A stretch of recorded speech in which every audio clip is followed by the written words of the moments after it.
Welcome to Movie Geeks United and the Art of Cinematography series. Jeff Cronenweth has shot 3 films for one of the great visual stylists of this century, Director David Fincher. Those 3 films are Fight Club, The Social Network, and The Girl with the Dragon Tattoo. Mr. Cronenweth has also served as the cinematographer of Down with Love, K-19 The Widowmaker, and 1 Hour Photo.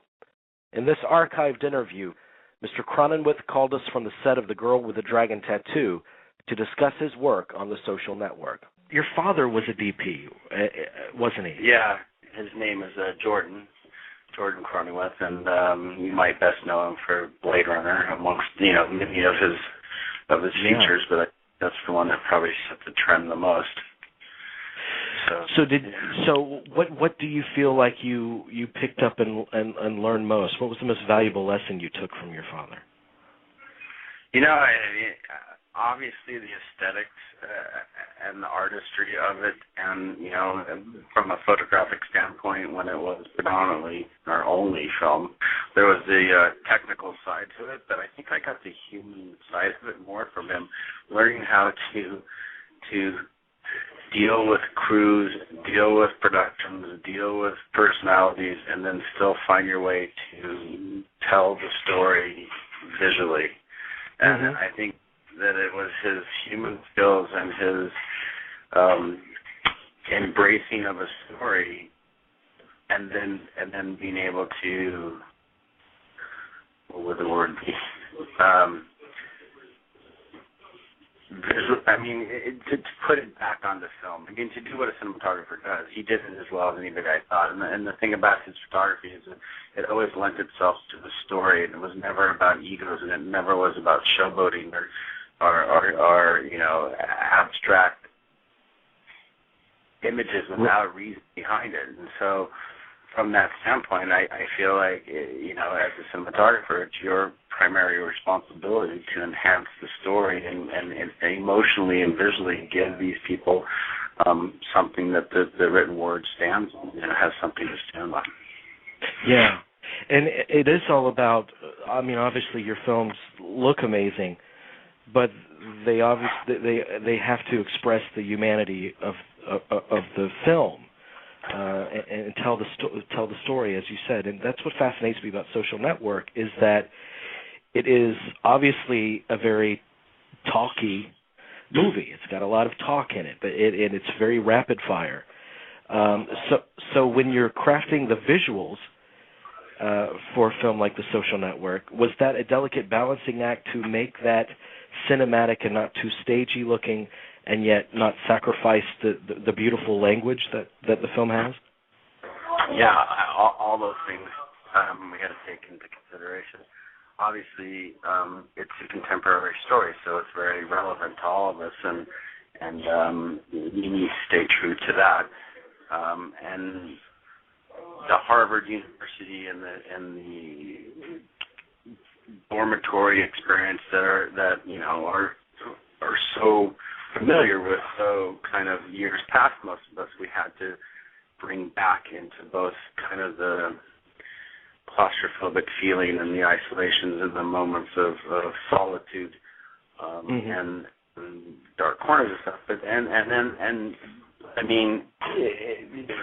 of I'm mixing up things here, but we try to stay classic and add our own aesthetic and notch that up a little bit more, but not take away from reality, and by all means not interfere with what, we wanted to set a stage that was visually enhancing and supportive of the story, but get out of the way of the dialogue. Right. And tell me about the aesthetics of it. When you scouted some of these locations, tell me what ideas came to your head for crafting the look of the film.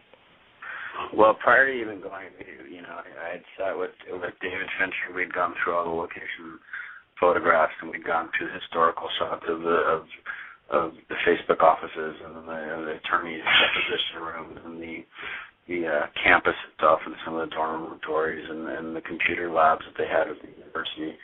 And picked out what parts of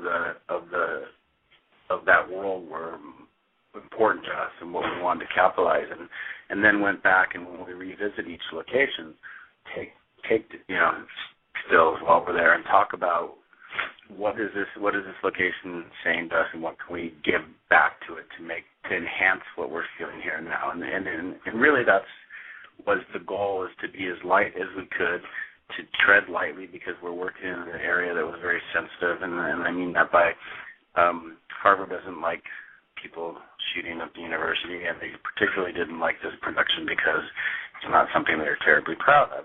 And so we wanted to stay small and stay intimate and allow the actors to,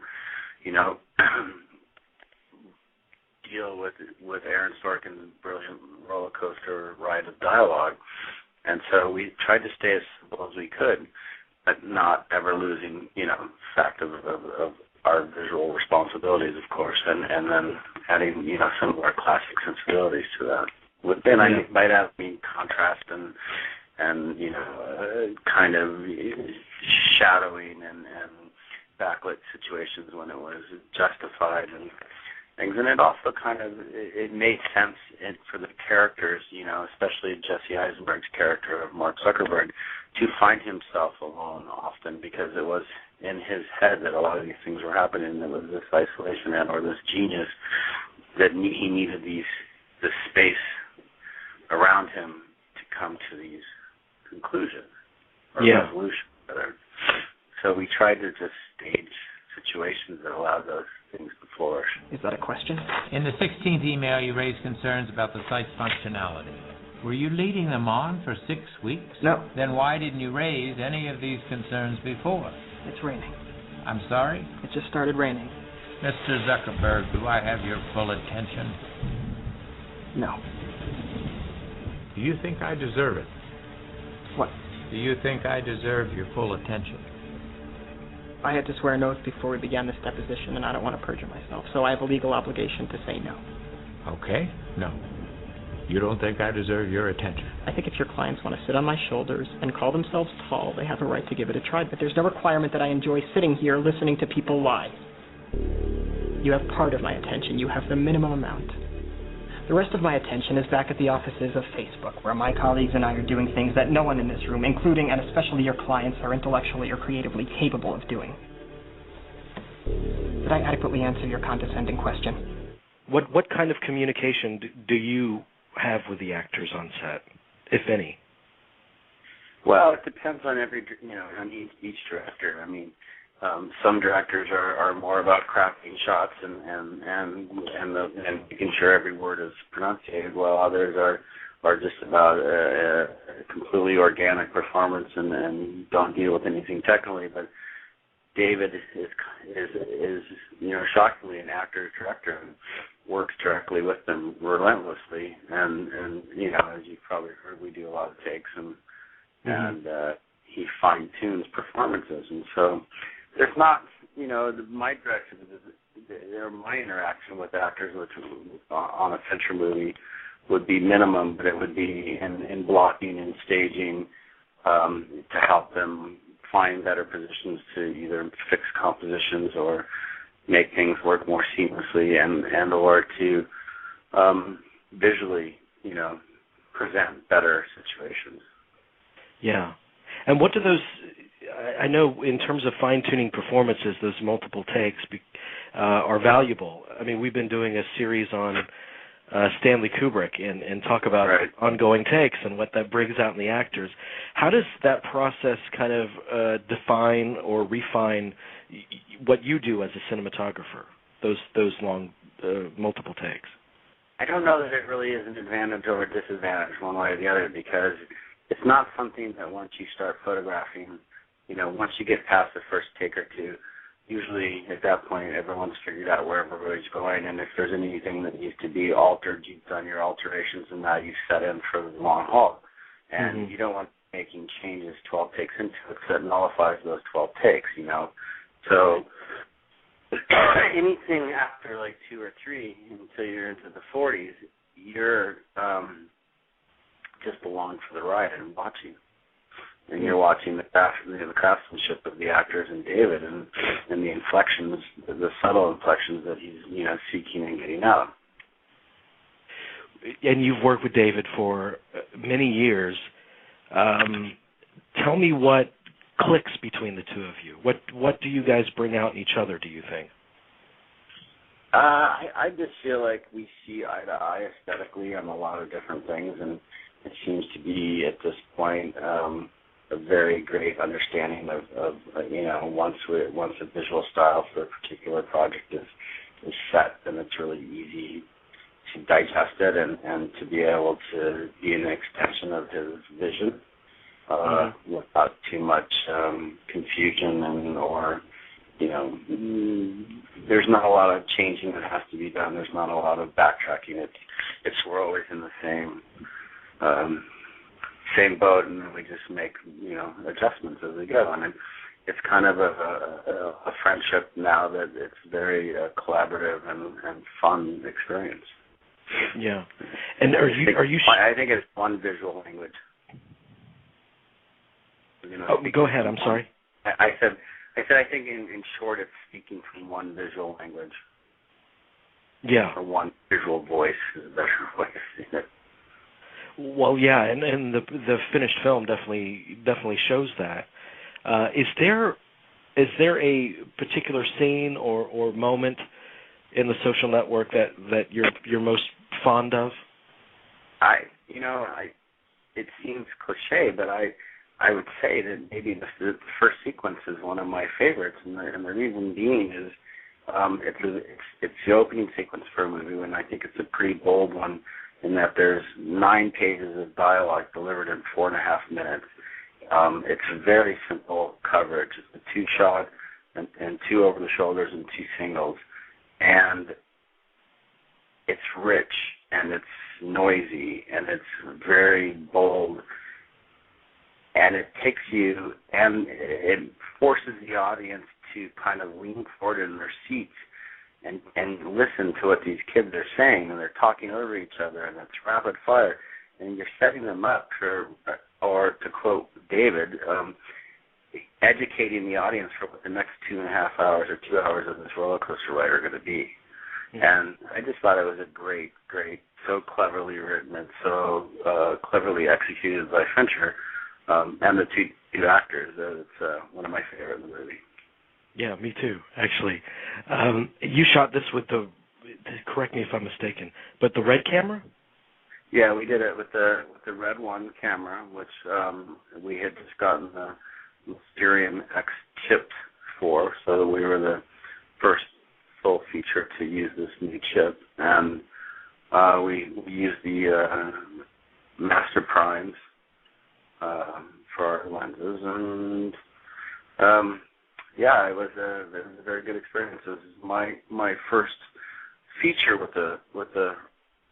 for my first feature HD and my first digital feature. But I had used the red camera on commercials and music videos before, and David had as well. But we, on both Zodiac and Benjamin Buttons, he used the Viper system, which kind of became antiquated, and so testing different systems, and there are a lot of quality ones. It was prior to the AirCam coming out, but certainly there was like Sony F-35s and an array of other cameras.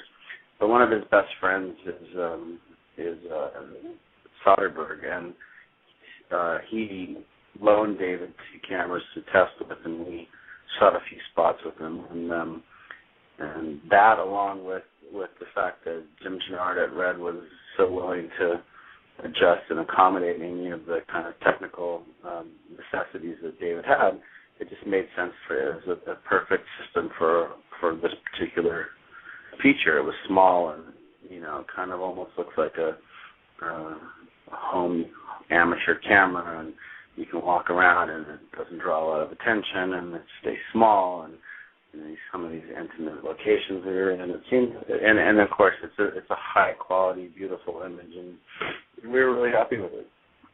It really is. I mean, it's amazing to me the technology now, and how how flexible it is. It isn't as cumbersome as dealing with film, I've heard. Is that the main benefit of working in the digital technology world with cinematography? Again, I'm not going to say one's better than the other. I think that every story kind of should be. There's certain mediums that are better for each kind of story and not. Mm-hmm. But certainly, film and the bulk of it, and it's something that David doesn't agree with anymore. And also the lack of control, because there are organic things that happen with film, which to some people is the best part of it. And others, they don't want that mystery going on. So I think if you're from someone's perspective, from the camp, like a Fincher camp, where everything wants to come out of his hands, this is the perfect medium for him to work in. Yeah. Go ahead. Just one more quick question, just about the Oscars. They're coming up. Or how are you feeling? Are you nervous, excited, or you're trying to not think about it? You know what? I'm so buried in this. We're on day 71 of 140 days on Girl Dragon Tattoo, and we shoot here for another month, and then we go back to Sweden for 2 more months, and I'm nervously excited. I'm graciously humbled by it, but I haven't really had so much time to even appreciate it. We've been shooting Saturdays, and we shot last Friday night, and then Saturday we all went to the DGA Awards, and then we had a 6:30 call time Sunday morning, and we've shot Sunday till and we're going to shoot through tomorrow. So Saturday will be like the first time off since they announced the nominations that I can actually go, woohoo! Not to mention there was cold going around on the set, and all of us are sick now, so it's like it's a tough week. It's been a really tough week. But the film is going well? Yeah, it's going to be a good project. I can't wait for people to get a taste of it, because it's all the sophistication of the social network, but it's such a different story, and it's a murder mystery, noir a little bit. So the palettes are a lot different, and it's Sweden in the winter, so it's soft and cool and dark and moody, and it's bolder than the social network. So I'm pretty excited about it. No one here particularly likes her. I find it's much better if she works from home. But you told her I wanted to meet with her. But I've told her many more times I prefer her not to meet clients. You like her? Very much. She's one of the best investigators I had, as you saw from her report. But? She's different. In what way? In every way.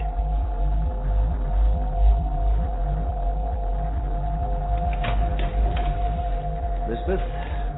Mr. Dirk Proda. How do you do?